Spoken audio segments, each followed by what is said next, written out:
I'm on a mission to avoid the 9 to 5 grind, and I've got 600 days to do so. As a mature software engineering student, the pressure to go for a 9 to 5 after I finish university is real. Deep down, I know that that's not what I want for my life. I think that this is a bit of a problem for me, but I think that I really romanticize the fact of starting a startup. I grew up watching The Social Network, idolizing Steve Jobs, seeing so many startup founders to actually have an exciting life that even though it was stressful, they were actually building things that the world was excited to see. It really caught my eye, and despite that it looks so amazing from the outside, I know that it has to be super stressful on the inside. I don't know if it's simply that I relate to the fact that I want to have a unicorn and absolutely be crushing it in the startup world, or if it's just that I really relate to the backstories of those founders, because they usually come from really hardcore backgrounds, and I have to say that I relate somehow after what I had to live through in Venezuela. For me, there has to be more than working a 9 to 5 for the rest of your life. I understand that lifestyle, and I think actually that is a pretty good way of living your life, but it's just not for me. I found it so freaking boring. I can't even imagine having to clock in and clock out every day at the same time, not really caring about my job as long as I get a good paycheck, and just caring about everything else in my life. For me, work is something that realistically is going to take so much part of my life, so I need to be passionate about what I'm doing. I know that even if I choose something that I'm going to enjoy, it's still going to be quite stressful, but that doesn't mean that I just have to choose something for the sake of getting more money or just for the sake of getting that job. That's just not who I am. I think this goes tied that I always prioritize my freedom and autonomy above anything else. I don't really mind the concept of the job itself, that me having to go and having to explain why am I doing certain things to my boss, or having to follow orders just for the sake of following orders, because for me there's nothing more horrible in a job than when someone answers with that, oh no, this is just how it's done because it's always been done like this,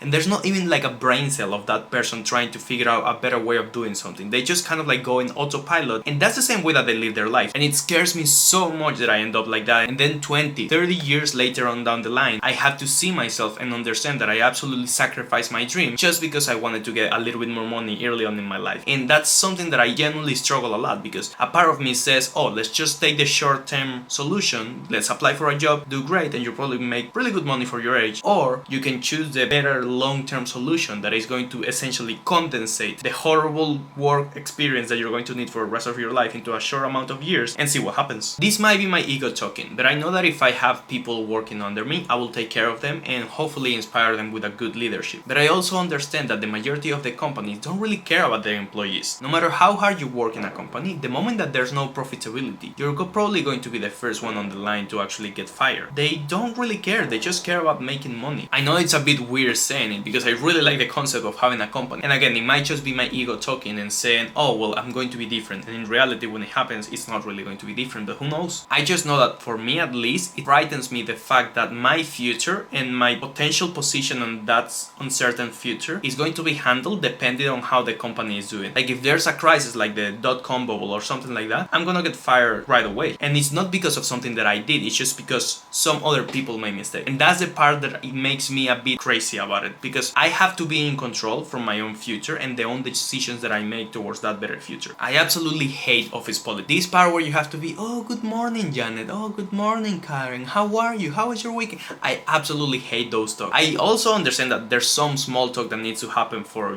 be a normal human being, but I also don't expect for me to having to kiss the ass of my boss or kiss the ass of someone else just for me to get that promotion, or just for me to be liked by the people that can give me that promotion. For me, that just doesn't work like that. I just don't really like it. My real problem with the 9 to 5s is that they're not good enough usually for you to completely enjoy your life, but they're not bad enough for you to quit and do something else that is better, because it does give you a really good safety net of money every month coming in when you have a good income, and it also really doesn't bother you outside work. And that's for me the problem, that you're numb enough for you to forget about your dreams, but not happy enough for you to actually feel fulfilled about your work, and you end up living in this middle ground where you're not enjoying neither. That's the thing that frightens me about taking a 9 to 5 job, of starting to forget about my dreams because I become so dissociated by the present and stop thinking about my future, because I'm a person that thinks a lot about the long term. What's my life going to look like in 10, 20 years? What's my legacy going to look like after I die? All of these things are things that are constant thoughts in my head, and I really get concerned about these things and the decisions that I make towards that future. And even though, again, I understand the appeal of a 9 to 5, it just doesn't fit to me. More importantly, the thing that really triggers me is that if other people in history actually escaped that 9 to 5, built successful companies no matter where they came from and what opportunities they have, I know that I can do it. I'm not the biggest fan of comparison, but I also have to say that it is quite inspiring seeing other people accomplish things that you also want to do, because it makes it seem achievable. And of course, everyone has some goals that they might seem unattainable at some point, and then you're the first one to do them. But you also need to grab inspiration from something else, whether that is fiction or real life stories. And I personally tend to grab a lot of histories from fiction, because I think that I relate a lot of things that happen in anime to real life. And in all honesty, I know that this is super romanticized, but for me, running a company, or at least running a startup in the beginning, is exactly the same as how Luffy recruited the first Straw Hats. It's for me exactly the same process. You have to find those eccentric people, those weirdos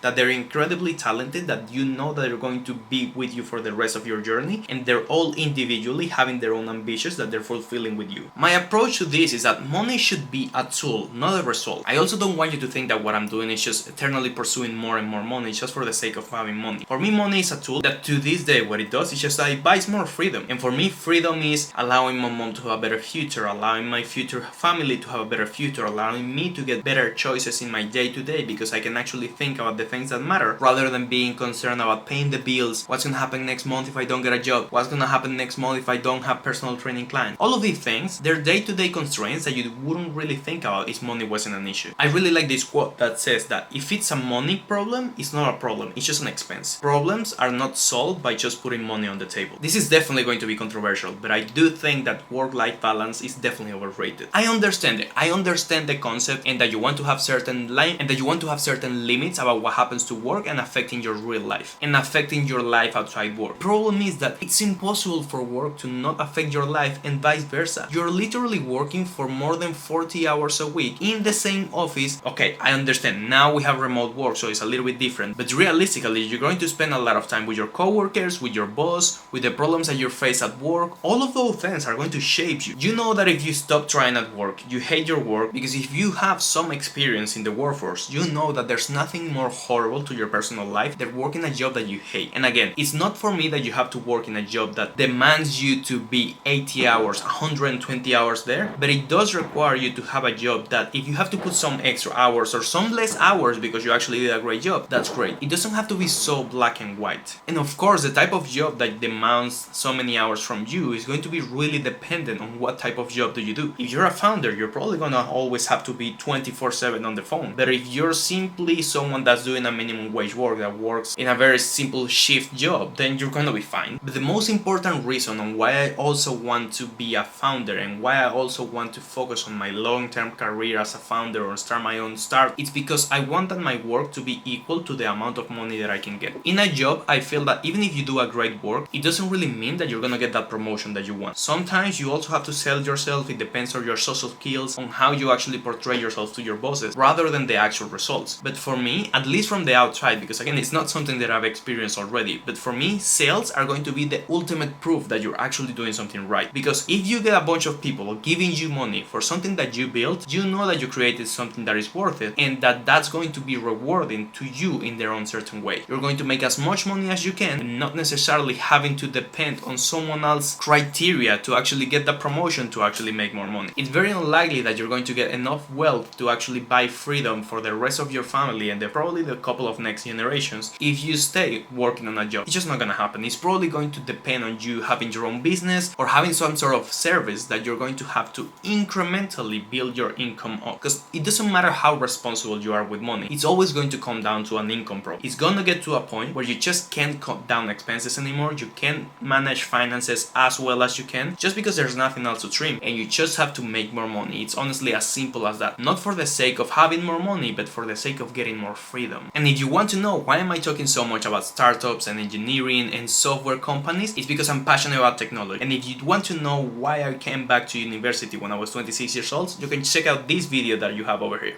Bye bye. Bye bye.